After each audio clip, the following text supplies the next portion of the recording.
Hello दोस्तों, स्वागत है आपका मैनेजमेंट टॉक में। तो दोस्तों, आज हम बात करने वाले हैं रिवर्स सप्लाई चेन के बारे में। रिवर्स सप्लाई चेन क्या होता है, इसका स्कोप क्या है, इसके बारे में आज हम पढ़ने वाले हैं।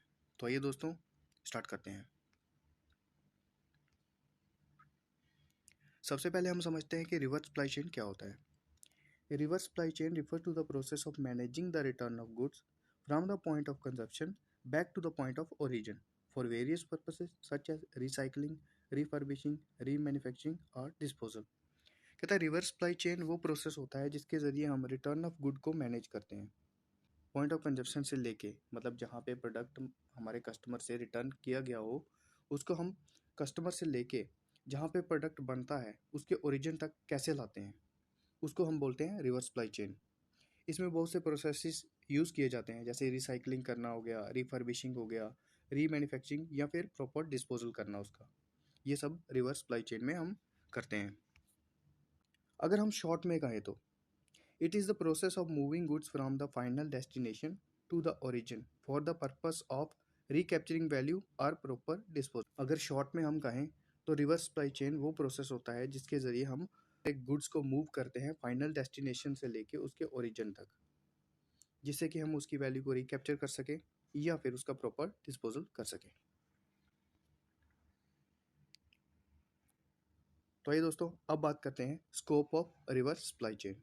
The scope of reverse supply chain encompasses a wide range of activities and processes aimed at managing the return, reuse, recycling, or disposal of products and materials. Some key elements within its scope include।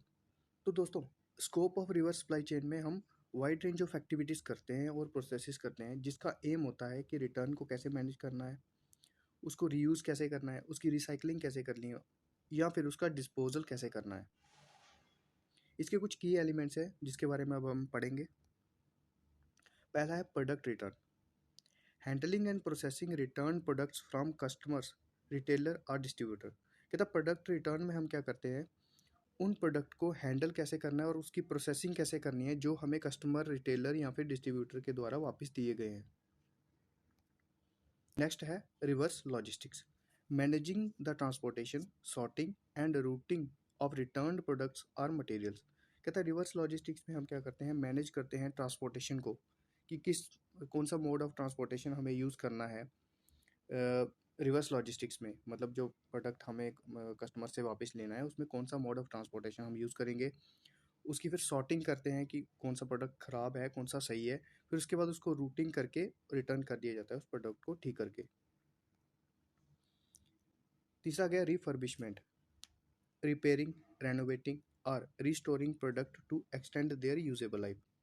कहता है refurbishment में हम क्या करते हैं, product जो return किए गए होते हैं कस्टमर के द्वारा उसको हम रिपेयर करते हैं, उसको रेनोवेट करते हैं, नया जैसा करते हैं और रीस्टोर करके उस प्रोडक्ट को, उसकी लाइफ हम क्या करते हैं, यूजेबल बनाते हैं। नेक्स्ट पार्ट है रीमैन्युफैक्चरिंग, रीबिल्डिंग और री इंजीनियरिंग प्रोडक्ट्स और components to meet original specifications और इम्प्रूव परफॉर्मेंस।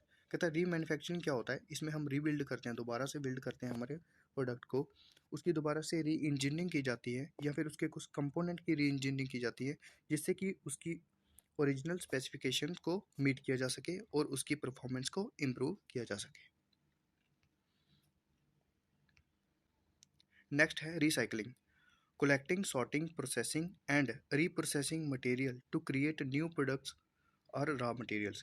कहता है रिसाइकलिंग में हम क्या करते हैं, इसमें हम प्रोडक्ट को कलेक्ट करते हैं, उसको सॉर्ट किया जाता है, फिर उसकी प्रोसेसिंग करते हैं। सॉर्ट करना मतलब अलग करना, फिर उसकी प्रोसेसिंग की जाती है और या फिर रीप्रोसेसिंग की जाती है जिससे कि उस मटेरियल को हम नया प्रोडक्ट बना सकें और या फिर उस प्रोडक्ट को रॉ मटेरियल की तरह यूज़ कर सकें किसी और प्रोडक्ट में, उसे हम कहते हैं रिसाइकलिंग। नेक्स्ट है वेस्ट डिस्पोजल। कहता है safely and responsibly managing waste material through landfilling, incineration etcetera. कहता है वेस्ट डिस्पोजल में हम क्या करते हैं, सेफली और रिस्पॉन्सिबली वेस्ट मटेरियल को हम मैनेज करते हैं जिससे कि पोल्यूशन ना फैले।